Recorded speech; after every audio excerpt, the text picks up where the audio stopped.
अब मैं तुम्हें अपनी कहानी सुनाती हूँ वृंदा। इस रहस्यमय तिलिस्मय मंदिर का राज, सर्वश्रेष्ठ आदि नागिन का राज। वो कौन थे जिनकी वजह से मैं अपने नाग से अलग हुई? वो कौन थे जिनकी वजह से ये विशाल शिव स्वयंभू शिव मंदिर तहस नहस हो गया? जब शिव जी ने हमें ये वरदान भी नहीं दिया था कि हम नाग नागिन इंसानों का रूप ले सकते हैं। ये कहानी 10,000 दिव्य वर्ष पहले की है।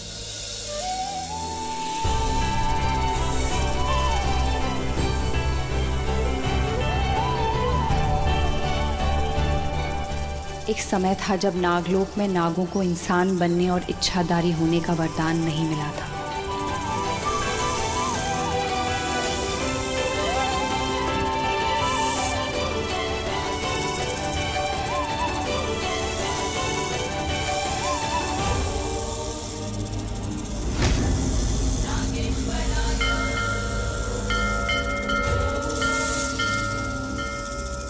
बताए आज क्या हो रहा है? हाँ, तुम्हारे शिव के नाग समय की बर्बादी कर रहे हैं हमेशा की तरह। अरे नहीं, आज बहुत बड़ी रात है।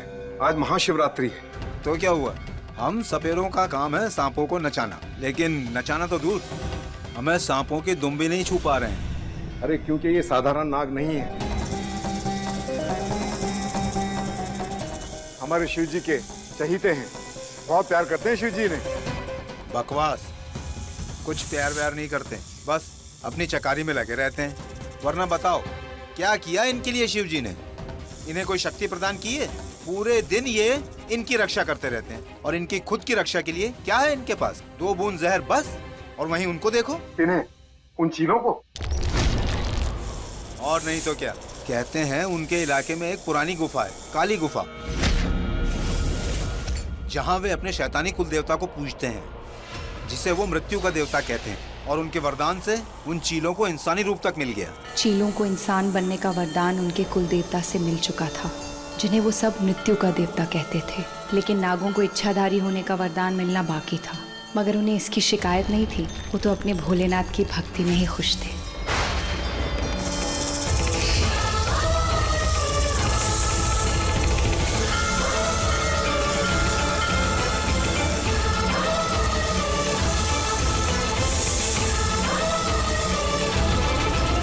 देखा कैसे जय जयकार कर रहे हैं हमारे नाग शिव जी की?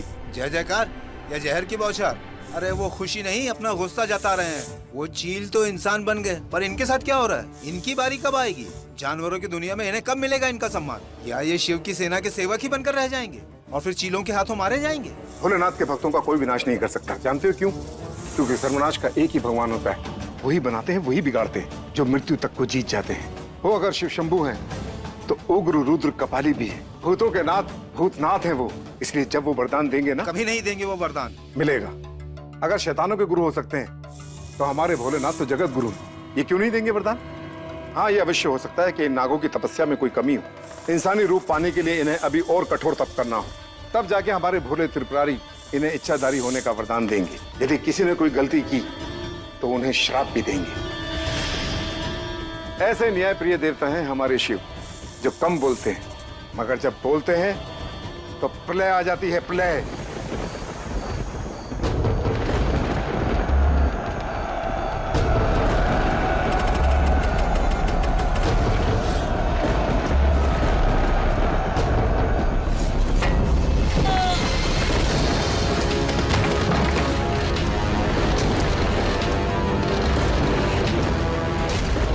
ये क्या कर रहे हो तुम? कौन हो तुम? मौत।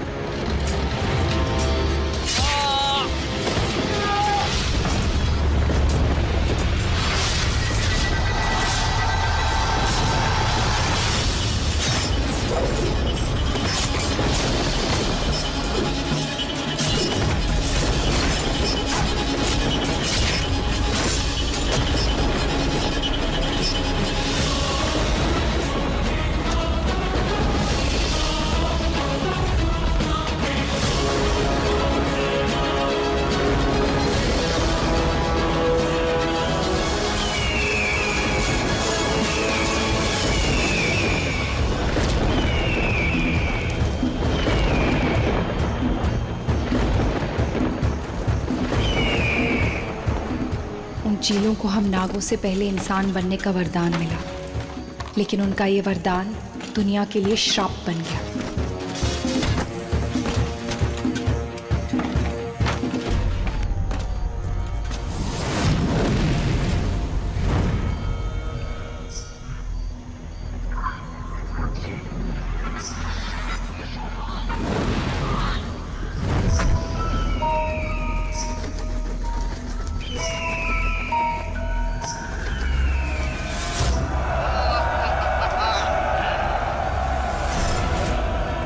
चील शक्तिशाली हो रहे थे, वो बहुत खतरनाक हो गए थे और हमारे नागवंश के नाग उनके आगे बेबस थे।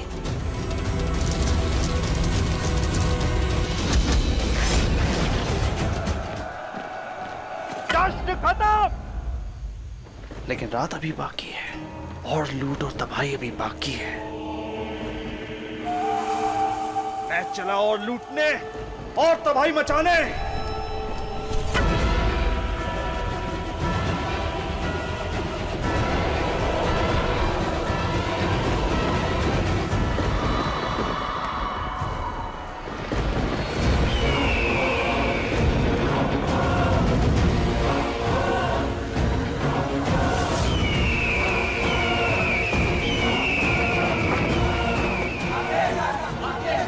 आकेश,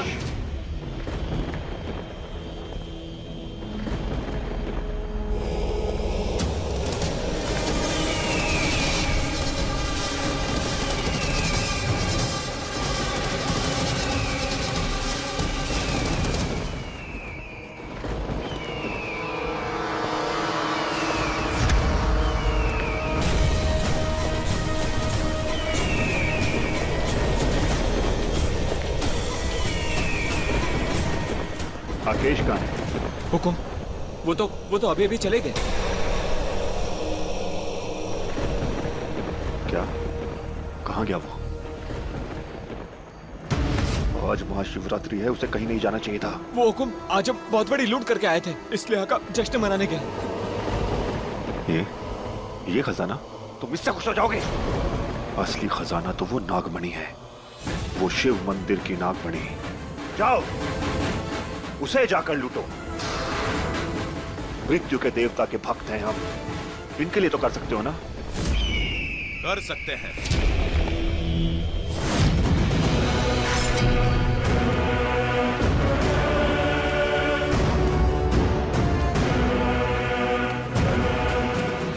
मगर करना नहीं चाहिए।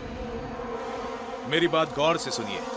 आपके कुल देवता मृत्यु के देवता अवश्य हैं, लेकिन वो नाग वो शिव के उपासक हैं और शिव विनाश का देवता, काल को हराने वाला महाकाल है वो भूतनाथ। और उसके मंदिर में ऐसे ही चले जाना मतलब अपनी शामत को बुलाना। कुलगुरु, हमारे मौत के देवता उस महादेव से ज्यादा बड़े हैं, महान हैं और दयालु हैं। तभी उन नागों से पहले हमें मनुष्य बनने का वरदान प्राप्त हुआ है। उस शिव ने अपने नागों के लिए आज तक क्या ही किया है? कुछ नहीं। तो जब भगवान को ही अपने भक्तों की चिंता नहीं है तो हम क्यों करें? मंदिर पर हमला होगा और हम वो नागमणि लूटेंगे। लूटेंगे ना? लूटेंगे। आज महाशिवरात्रि है और सभी महाशिवरात्रि की तैयारी में लगे होंगे। ये सही मौका है। जाओ जाकर उन पर हमला करो और मंदिर से वो नागमणि लूट कर लेकर आ जाओ। काश मेरा बेटा आकेश भी इस शुभ घड़ी पर यहाँ होता। खैर कोई बात नहीं। जाओ तुम सब लोग झुंड में जाओ और नागमणि लूट कर लाओ। जाओ। आप मेरी सलाह की अनदेखी कर रहे हो। कोई बात नहीं, किंतु मैंने जो आकेश के लिए कहा था वो उजाले की चेतावनी। हाँ कुलगुरु, मुझे अच्छी तरह से याद है। आकेश को दिन में बाहर जाने की इजाजत नहीं है। मुझे उसे रोशनी से बचाना है, नहीं तो वो बदल जाएगा। यही बात है ना? मुझे अच्छी तरह से याद है और मैं अपने बेटे को बचा लूंगा। ऐसा आपको लगता है, किंतु भविष्य को कोई नहीं बदल सकता। और एक दिन ऐसा अवश्य आएगा जिस दिन आपका बेटा उस रोशनी की गिरफ्त में आ जाएगा जो एक इंसान के रूप में उसके सामने आएगा। इंसान? ऐसा कौन इंसान हो सकता है?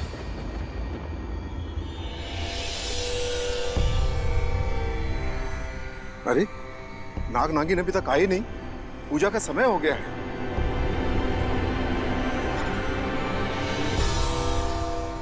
जय हो भोलेनाथ की।